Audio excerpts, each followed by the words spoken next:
Hello, and welcome to another episode of DigiTaal, where we discuss topics that will help us to digitize Africa.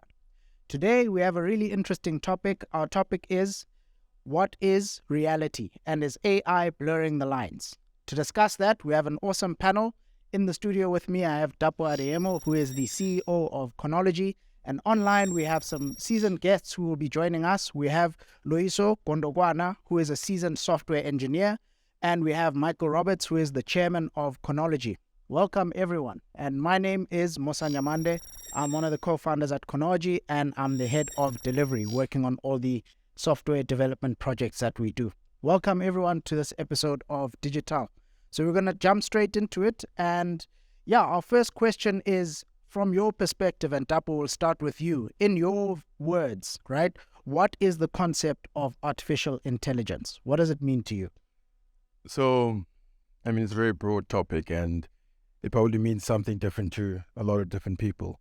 But from my perspective, artificial intelligence is pretty much a tool that helps us accelerate what we do. And what I mean by that is it allows for a lot of redundancies in operational processes that exist to be fast-tracked, to be done better, and to get us to focus on what the true value of the output is. So that's pretty much what it means to me. Awesome. It's a really cool, interesting definition, helping us to do things simpler and simplify our business. Over to you, Mike.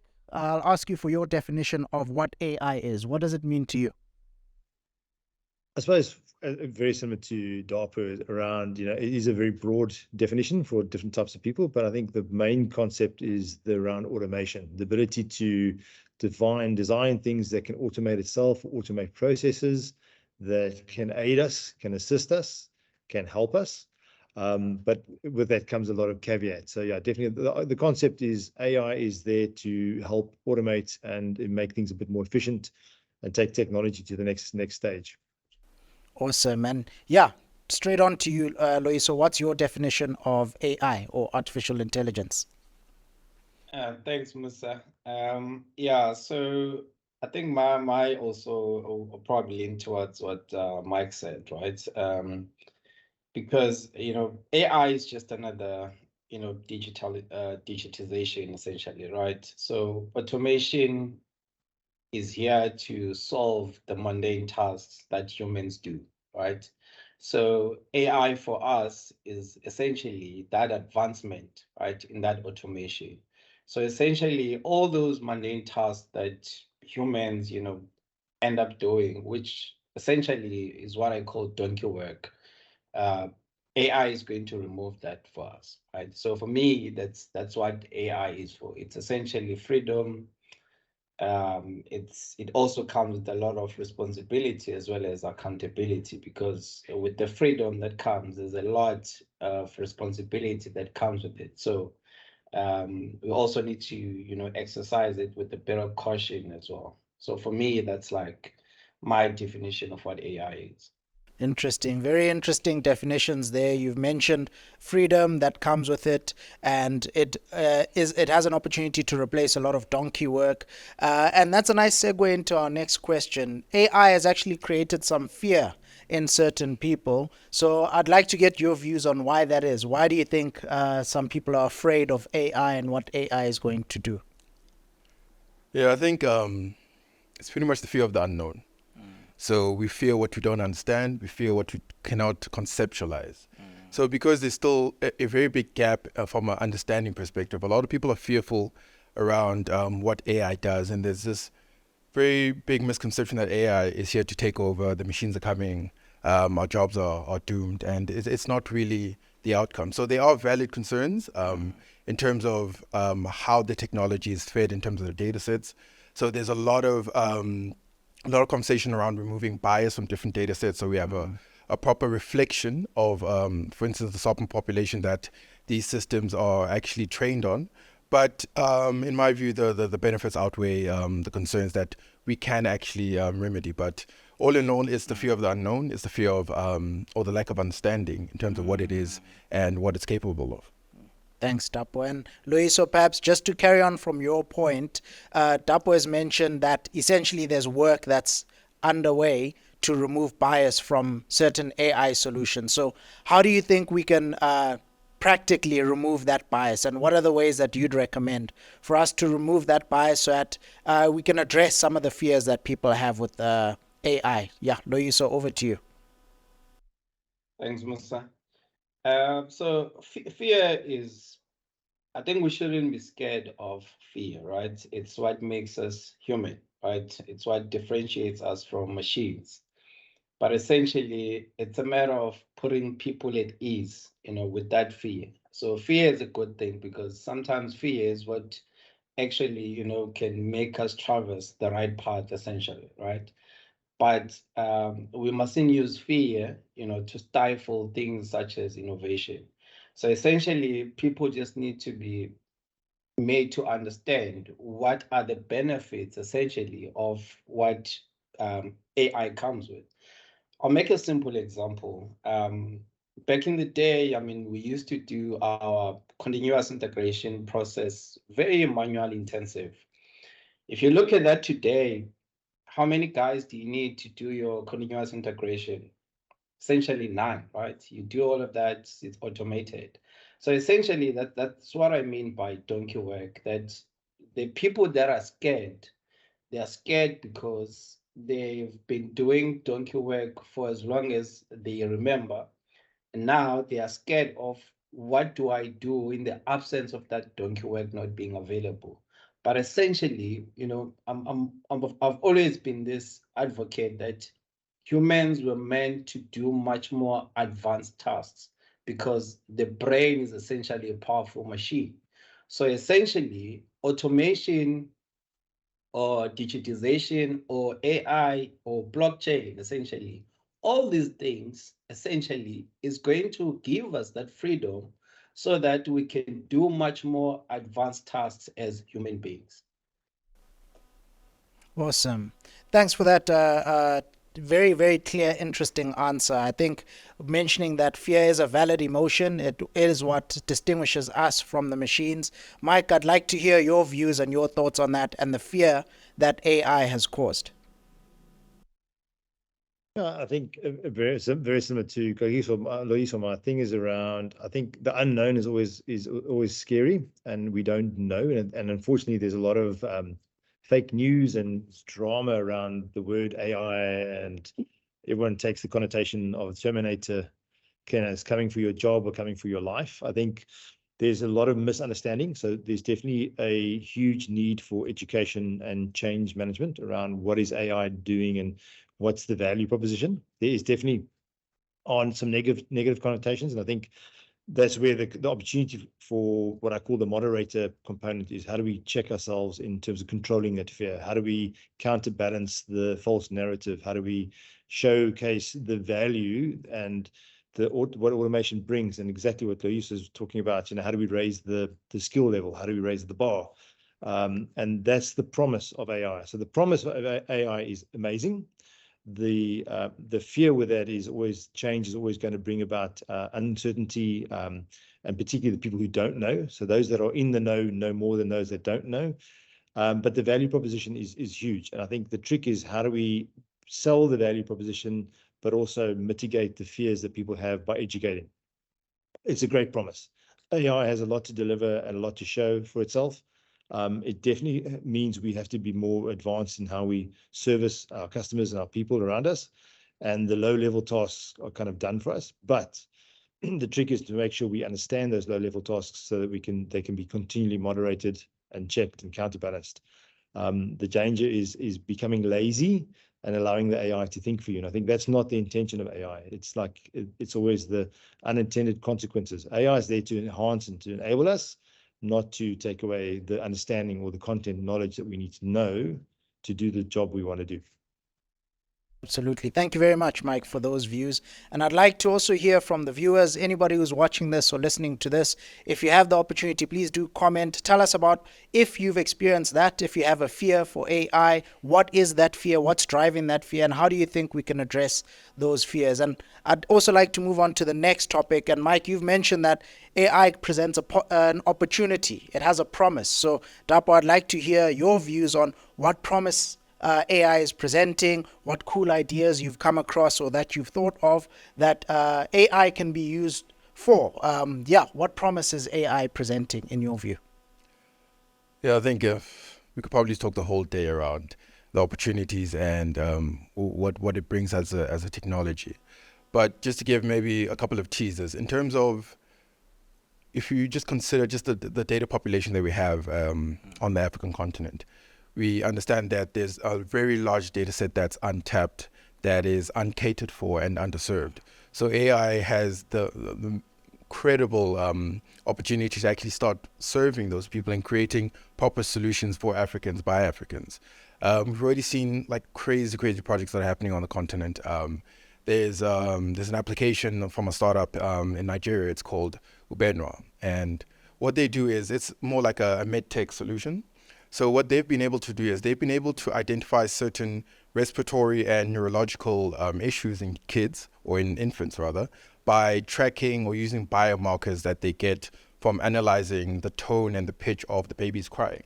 So that is a very simple solution that is now on a smartphone or even a feature phone that the parents or the caregivers can actually go in, sample that, and actually get some sort of diagnosis. And once again, the true benefit of that is how do you train that model to actually be a little bit more sharper by understanding the type of conditions we have in the continent and what essentially leads to those conditions. But essentially, it's also a leveler. And not to harbor too much, but we are really passionate about technology on our continent.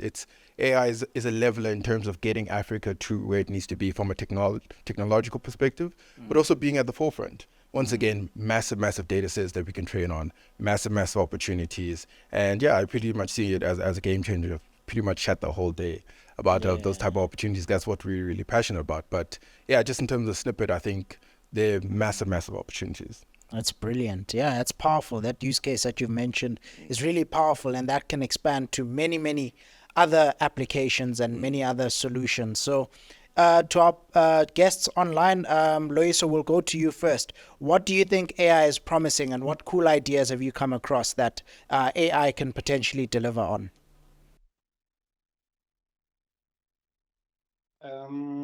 Yeah, so I think probably it's probably similar to what Dapo had mentioned. But I think for me, because I've been in the financial industry for quite some time, just over a decade.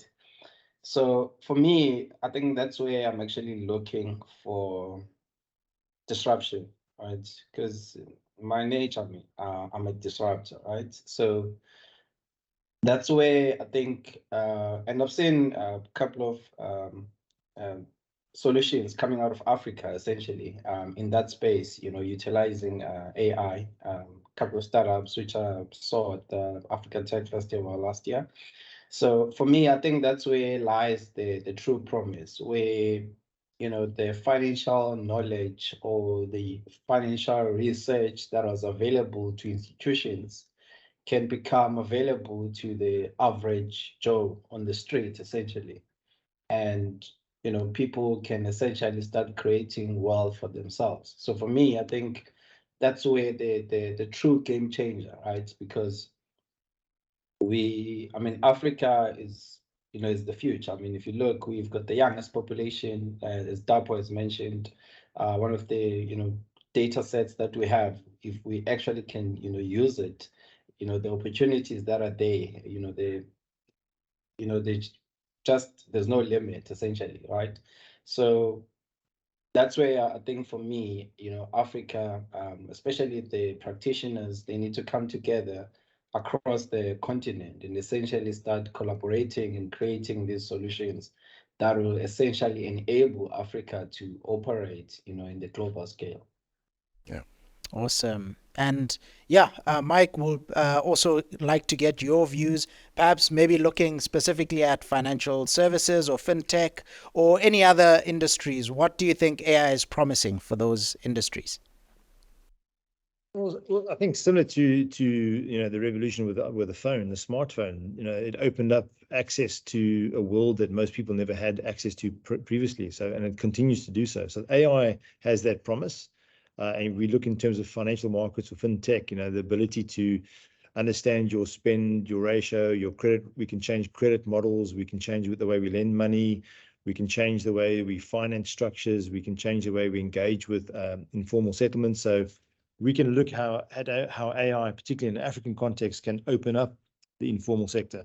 And what do we need to do that? And because we have data sets and because we can do the analysis at high throughput and high speed, we should be able to manage the associated risk for that process. I think the big thing about AI is the potential for us to understand risk better, particularly in a sector we don't know. As long as we incorporate the data set, and as Dapo mentioned, is how do we bring in African data sets to understand our context, our people, and how things work here. There's definitely huge opportunities coming away and things we don't even understand yet that are going to come off the back of this. Better ways of doing insurance, better ways of selling energy, better ways of financing content or assets through shared economy processes, better credit scoring, and not using the normal sectors or the normal kind of what I call Western ideas of how we credit score someone. It's going to have to require different thinking, and that's where AI can have real what I call valuable insights in terms of shifting that thought pattern, that thinking cycle, in terms of what do we need to do to determine how we activate or open up that informal network, and how do we cross-pollinate that into Africa as a solution, and how other African solutions can kind of broaden the sphere. What do we do for our neighboring countries and our brothers and sisters in other places where we can actually add value? There's huge opportunity, and the fintech space is kind of formal to everybody. Things like KYC, things like FICA, things like understanding who people are, better ways of actually onboarding those that don't have formal documents or processes. That's where blockchain and AI can add tremendous value in terms of that process. Brilliant. Thank you so much, Mike. And what you guys have mentioned actually made me think back to when we were at the Africa Tech Week conference last week. Really exciting and interesting conference. But one of the funny moments was actually when there was a guy who was interacting with one of the virtual reality games. He had a VR headset on and he was basically fighting aliens. Virtual aliens that no one else could see, but it was really fascinating for everyone else who was watching that. And I think just talking about VR, AI blurring the lines, I think we can take that with a pinch of salt. I think it presents a lot of opportunities. The guy who was playing the game looked like he had a lot of fun. So I think, AI does promise a lot of cool stuff. I think how I'd synthesize it in terms of how AI is presenting a promise or an opportunity, I'd bring it down to three things, especially for businesses. I think AI will help you to serve your customers better, have happier customers.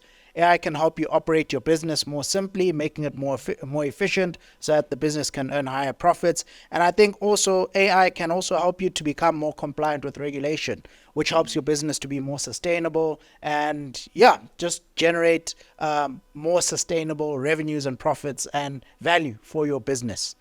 So I just want to then move on to the last point, and Dapo will be focusing more on you. You spoke at the Centec Africa Tech Week conference last week, and Konaji fortunately won the FinTech Award, and we're super excited about that. That's actually the trophy that's sitting behind Dapo over there. So we'd like to zoom in a little bit on your talk on AI and AI blurring the lines with reality. So what were the key points of your talk, and what are the key topics or takeaways that you want the audience to take away from your talk?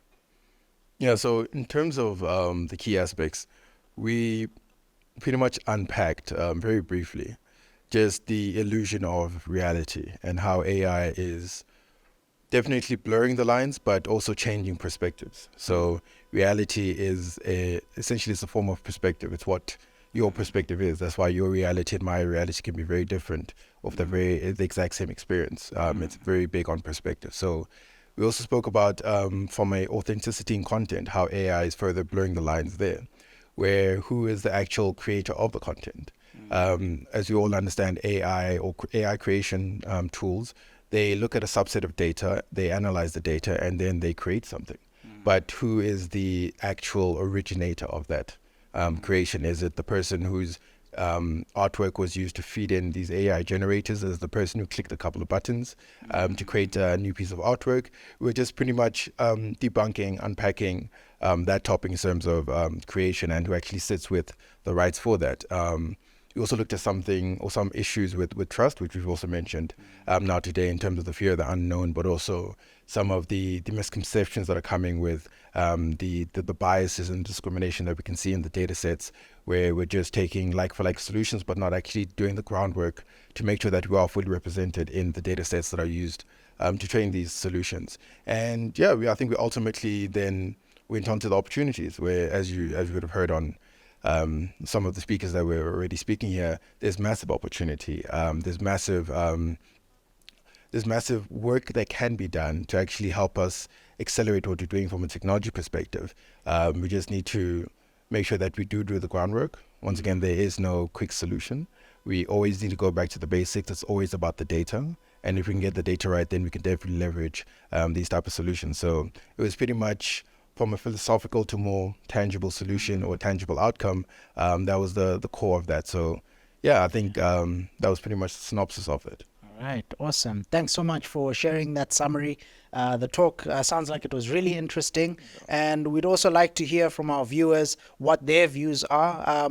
What's your view on AI, and is it blurring the lines between reality versus virtual and augmented reality? So we'd love to hear your views on AI, and also your views on how AI can be used to advance the mission of digitizing Africa, which is Konoji's mission. So on that note, I'd like to conclude. I'd like to thank all of our guests who are here. Tapo, thank you for being with us here in the studio. Thank you, Loiso, and thank you, Mike, for joining us online. And yeah, we'll conclude this episode of DigiTaal, where we discussed virtual reality, or we discussed what is reality and is AI blurring the lines. So stay tuned for more episodes. We'd like to hear your comments and your feedback on this topic, and continue to engage with Konoji on our social media platforms. Just searching for the name Konology and you'll find us there. Thank you very much, everyone, and have a great day.